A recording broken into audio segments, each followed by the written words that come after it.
60 seconds. That's all the time a young Marine had to complete his mission and return or be left behind in enemy territory to die. The year was 1945. The place was Okinawa, one of the bloodiest battles in the Pacific War. What this Marine did in those 60 seconds would haunt him for the rest of his life. But to understand why, we need to go back to the beginning. The Battle of Okinawa wasn't just another military operation, it was hell on earth. American Marines faced an enemy who had transformed the island into a fortress of underground tunnels and interconnected cave systems. Japanese forces could emerge anywhere at any time, throwing grenades upward at the soldiers positioned above them. Sugar Loaf Hill became a killing ground where young men learned a brutal lesson: trust no one, hesitate for nothing, and survival meant making impossible choices in seconds. This is the true story of one of those Marines. As his unit advanced toward a position called Naha, the Marine and his fellow soldiers moved cautiously through terrain riddled with Japanese tunnel networks. They were literally walking on top of an enemy who could strike from below at any moment. The only way American forces could clear these cave positions was by surrounding them with tanks and firing napalm directly into the openings. A horrifying but necessary tactic in this type of warfare. Then something unexpected happened. A lone Japanese soldier appeared. He was lost, separated from his unit, wandering through the combat zone trying to find his company. When he saw the Marines, he immediately raised his hands in surrender. He wasn't fighting. He wasn't attacking. He was just lost. That's when the Gunnery Sergeant gave the order that would change everything. "Take the prisoner back," the Gunnery Sergeant commanded. Then came the critical part. "But you be back here in 1 minute." 1 minute. The Marine understood immediately what those words meant. The unit was advancing. They couldn't wait. If he wasn't back in 60 seconds, he'd be left behind, alone, surrounded by enemy forces, in some of the most dangerous terrain in the Pacific theater. Being left behind meant certain death. "Yes, sir," the Marine replied. He began escorting the prisoner back toward the rear lines, but something felt wrong. He needed to search the soldier's standard procedure. When he began the search, he discovered the prisoner carried only one possession: a single photograph. The prisoner refused to give it up. "Yes, yes," the Marine insisted, demanding the photograph. "No, no," the prisoner replied, clutching it desperately. Why would a soldier value a photograph more than his own cooperation? What could be so important that he'd risk angering his captors? The Marine looked at his watch. Time was slipping away. The unit was moving forward. Japanese forces surrounded the area. Every second counted. "Yes, yes. I want the picture," he demanded again. The prisoner wouldn't relent. The watch kept ticking. The Gunnery Sergeant's words echoed in his mind. "You be back here in 1 minute." That wasn't a suggestion. It was a survival deadline. Too far away. Alone, stuck behind enemy lines with Japanese soldiers all around. The gunny had made it clear: you go back by yourself, get stuck out there, you're a dead duck. The Marine made a decision that would define the rest of his life. He shot the prisoner, took the photograph, and ran back to rejoin his unit. So what was in that photograph? What was worth a man's final moments? The image showed Japanese soldiers standing at the Great Wall of China. But this wasn't a tourist photo or a simple military portrait. The photograph depicted something that explained the savage nature of combat in the Pacific.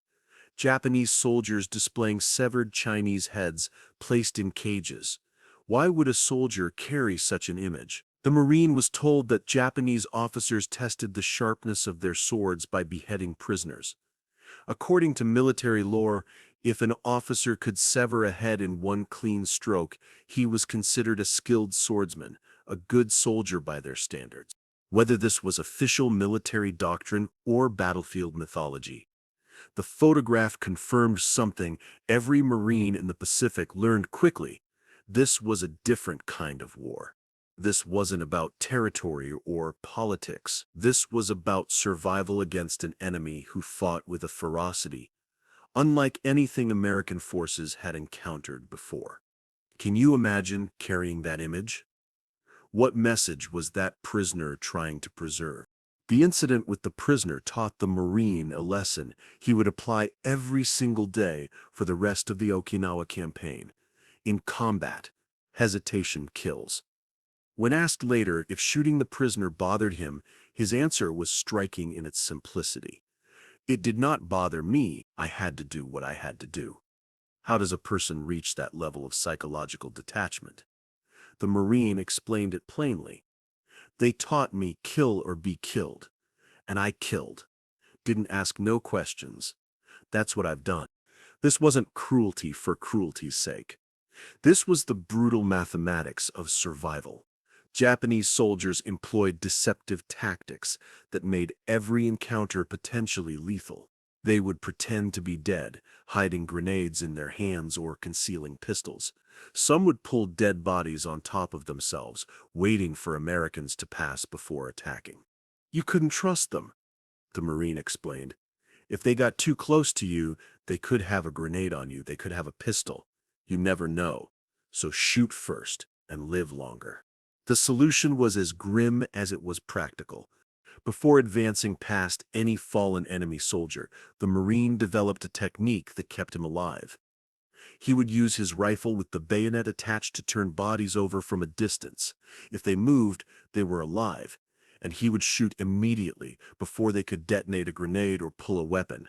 It's cruel, he later reflected, but that's what I had done. Does war change a person's moral framework, or does it simply reveal what humans are capable of when survival is the only goal?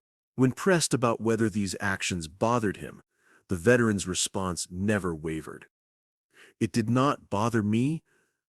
I don't care whether they killed me or not. It was war, kill or be killed. I never thought about anything. Didn't have no girlfriends back here. Didn't have time to think about my family. I didn't worry about nothing. This wasn't bravado. This was psychological survival.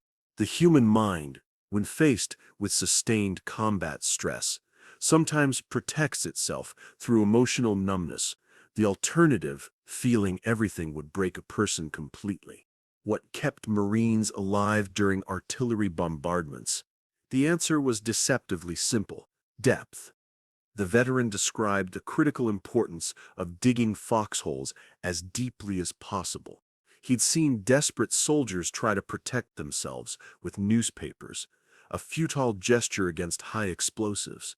He'd witnessed men panic during shelling, jumping out of their foxholes to run, and he'd grabbed them and pulled them back, saving their lives.